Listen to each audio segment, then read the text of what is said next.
Hello అండి, నేను doctor Sriranjani, gynaecologist and fertility expert practising in Sanath Nagar. Cervical cancer actually ఇప్పుడు ఇండియాలో చూసుకున్నట్టయితే సెకండ్ మోస్ట్ క్యాన్సర్. అంటే ఇప్పుడు మనం ఫస్ట్ యూజువలీ మోస్ట్ కామన్ లేడీస్లో చూసుకున్నట్టయితే బ్రెస్ట్ క్యాన్సర్, సెకండ్ వచ్చేసి సర్వైకల్ క్యాన్సర్. సో ఇప్పుడు సర్వైకల్ క్యాన్సర్ అంటే లైక్ మన మోస్ట్ కామన్ అండ్ అన్నిటికంటే ఈజీగా డయాగ్నోజ్ అవుతుంది. ఒక విధంగా చెప్పాలంటే దీనికి ఒక స్క్రీనింగ్ టెక్నిక్ ఉంటుంది. ముందే కనుక ఇప్పుడు మనం రెగ్యులర్ యాన్యువల్ ఫాలోఅప్స్, ఇప్పుడు మనం రెగ్యులర్గా చూసుకున్నట్టయితే ఇయర్లీ ఒకసారి అందరూ టెస్ట్లు చేయించుకుంటారు.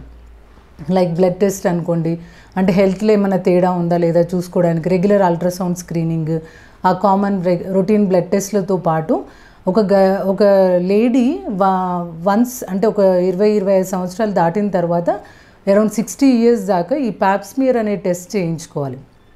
ప్యాప్స్మియర్ అనేది ఇది సర్వైకల్ క్యాన్సర్ అనేది మనకి హెచ్పివి వైరస్ తోటి వస్తుంది. సో ఈ హెచ్పివి వైరస్ ఏమన్నా ఉందా లేదా ఇన్ఫెక్షన్ ఏమన్నా, అంటే మన సర్వైకల్ క్యాన్సర్ వచ్చే కంటే ముందు ఆ ముఖద్వారం లోపల కొన్ని సెల్స్ తీసి చెక్ చేసినప్పుడు కొన్ని చేంజెస్ అనేది కనిపిస్తుంది. అలాంటి చేంజెస్ ఏమన్నా మనకు ముందే, అంటే ఇప్పుడు క్యాన్సర్ వచ్చే కంటే 10 years బిఫోర్ మనం ఈ ప్యాప్స్మియర్ అనేది రొటీన్ స్క్రీనింగ్, అంటే ఇప్పుడు మనం రెగ్యులర్గా బ్లడ్ టెస్ట్లు ఎట్లా చేసుకుంటామో అలానే ఈ రొటీన్ ప్యాప్స్మియర్ స్క్రీనింగ్ అనేది వన్స్ ఇన్ 3 years చేసుకుంటే సరిపోతుంది. అదే హెచ్పివి విత్ ప్యాప్స్మియర్ టెస్టింగ్ చేసుకుంటే కనుక 5 yearsకి ఒకసారి, అంటే లో రిస్క్ ఉన్న వాళ్ళు, ఇంతకుముందు 2-3 టెస్ట్లు నెగిటివ్ వచ్చినప్పుడైతే వన్స్ ఇన్ 5 years చేసుకుంటే సరిపోతుంది. అదే హై రిస్క్, అంటే ఇంతకుముందు ఫ్యామిలీ హిస్టరీ అట్లా ఏమైనా ఉన్నా, లేదా దీనికి కొన్ని లక్షణాలు ఉంటాయి. ఇప్పుడు సర్వైకల్ క్యాన్సర్కి ఎక్సెసివ్ వైట్ డిశ్చార్జ్, కొంతమందికి చిన్నప్పటి నుండి అంటే బిఫోర్ మ్యారేజ్, ఆఫ్టర్ మ్యారేజ్ ఈ ఎక్సెసివ్ వైట్ డిశ్చార్జ్ అంటే తెల్లబట్ట అనేది ఎక్కువగా ఉంటుంది.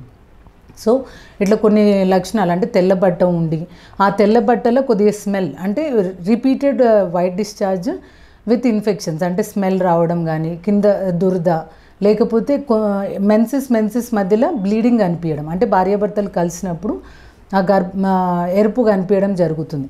ఇంకొకరికి కొంతమందికి ఇంటర్మెన్స్ట్రల్, అంటే ఎలాంటి నొప్పి లేకుండా పొత్తి కడుపులో నొప్పి వచ్చి బ్లీడింగ్ అవుతుంటుంది. అంటే ఇర్రెస్పెక్టివ్, అంటే భార్యాభర్తలు కలిసినప్పుడు కాకుండా ఇన్ బిట్వీన్ స్పాటింగ్ అనేది కనిపిస్తుంది.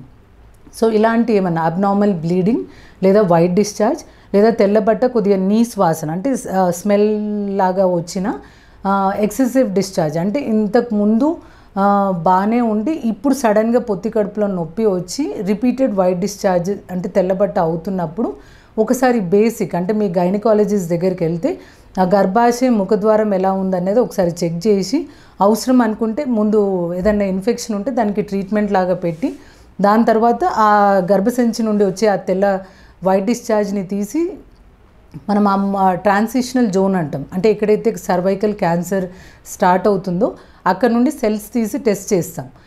అంటే ఇప్పుడు సర్వైకల్ క్యాన్సర్ వచ్చే కంటే ఒక 10 years బిఫోర్ మనకు గర్భాశయ ముఖద్వారం లో మార్పులు అనేది తెలుస్తుంటుంది.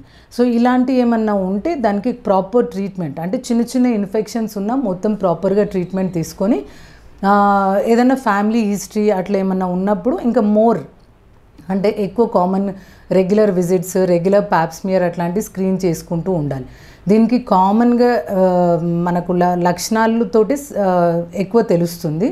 బట్ ఏది ఉన్నా కూడా ఇప్పుడు చాలామంది వైట్ డిశ్చార్జ్ అనగానే నాకు రక్తహీనత ఉంది కాబట్టి తెల్లబట్ట అవుతుంది, అంటే వారే సెల్ఫ్గా అది ట్రీట్మెంట్ అనేది తీసుకోకుండా 3 months 6 months అలా ప్రొలాంగ్డ్ ఆ ఇన్ఫెక్షన్ అంతా గర్భాశయం ముఖద్వారం నుండి ఆ ట్యూబ్స్ దాకా పోయే వరకు చూసుకుంటారు.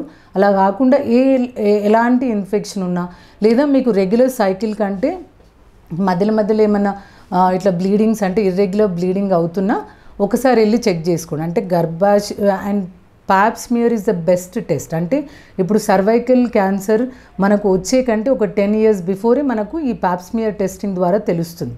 ఇంక ఇప్పుడు కొత్తగా ఈ స్క్రీనింగ్తో పాటు సర్వైకల్ క్యాన్సర్ వ్యాక్సిన్, అంటే ఈ cervical cancer vaccine is HPV vaccine. ఈ వ్యాక్సిన్ అనేది అంటే only cancer which has a vaccine, అంటే సర్వైకల్ క్యాన్సర్. సో ఇది 9 to 45 years వాళ్ళు తీసుకోవచ్చు. దీంట్లో కూడా అంటే usually HPV virus 6, 11, 16, 18 most common for cervical cancer. So ఇలాంటి ఏమన్నా అంటే ఈ క్వాడ్రివాలెంట్, నానోవాలెంట్ అంటే కొత్త గార్డజిల్ అంటే నానోవాలెంట్ వైరస్ అంటే 9 వైరస్కి పనిచేసే వ్యాక్సిన్ కూడా వచ్చింది. కాబట్టి మీ గైనకాలజిస్ట్ని సంప్రదిస్తే మీ ఇప్పుడు బేబీస్కి అంటే యూఎస్లో కానీ బయట కంట్రీస్లో చూసుకుంటే ఇప్పుడు మనం రెగ్యులర్గా పిల్లలకి ఎలా అయితే 5 years దాకా రొటీన్ వ్యాక్సిన్ షెడ్యూల్ ఉంటుందో దాంట్లో అంటే ఈ వ్యాక్సిన్ అనేది అంటే హెచ్పివి వ్యాక్సిన్ ఈజ్ మస్ట్.